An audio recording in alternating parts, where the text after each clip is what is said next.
nous avons avec nous Asma Aboubakar Moussa. Bonjour Asma. Bonjour à vous.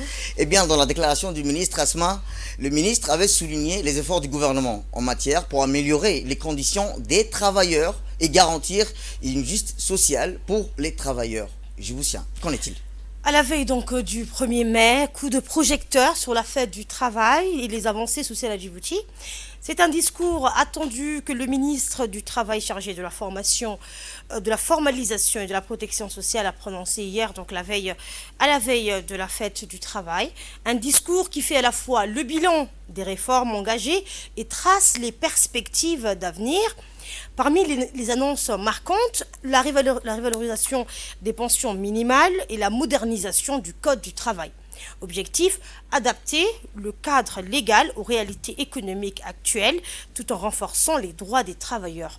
Le ministre a également salué la mensualisation des pensions, une mesure déjà en place qui vise à garantir une meilleure sécurité financière aux retraités.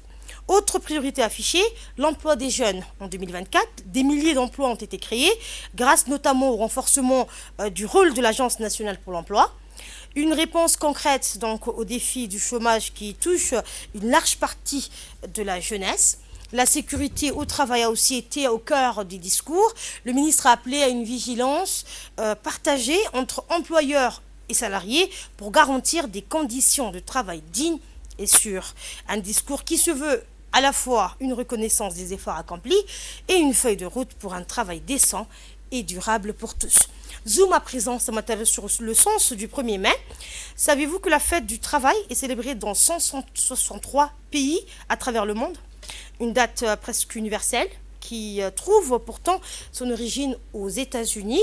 Dans la ville industrielle de Chicago, retour en 1886, les ouvriers américains réclament une journée de travail limitée à 8 heures, une revendication qui débouche sur un mouvement de grève massif et qui vire au drame le 4 mai lors d'une manifestation violemment réprimée après l'explosion d'une bombe à Haymarket Square. 3 ans plus tard, en 1889, la deuxième internationale socialiste réunie à Paris officialise donc le 1er mai comme journée de lutte et d'hommage aux travailleurs. Depuis, le 1er mai symbolise les combats pour la justice sociale, les salaires équitables, la sécurité au travail et la limitation du temps de travail. À Djibouti, des avancées donc notables ont été réalisées dans ces domaines, même si les défis restent nombreux. Cette journée reste donc surtout un appel à la solidarité entre travailleurs. Elle nous rappelle donc que les progrès sociaux ont toujours été le fruit d'une mobilisation collective. Aujourd'hui encore, à l'heure des crises économiques, des inégalités persistantes et des transitions écologiques, la Journée internationale du travail porte un message fort, celui d'un avenir plus juste, bâti sur l'engagement et la solidarité. Le 1er mai donc n'est donc pas seulement un jour férié, mais un symbole vivant de la lutte pour la dignité, l'unité et les droits fondamentaux de chacun ce matin. Merci Asma Aboubakar pour toutes ces explications concernant la journée mondiale du travail qui coïncide avec le 1er mai. Et bonne fête à vous Asma Aboubakar.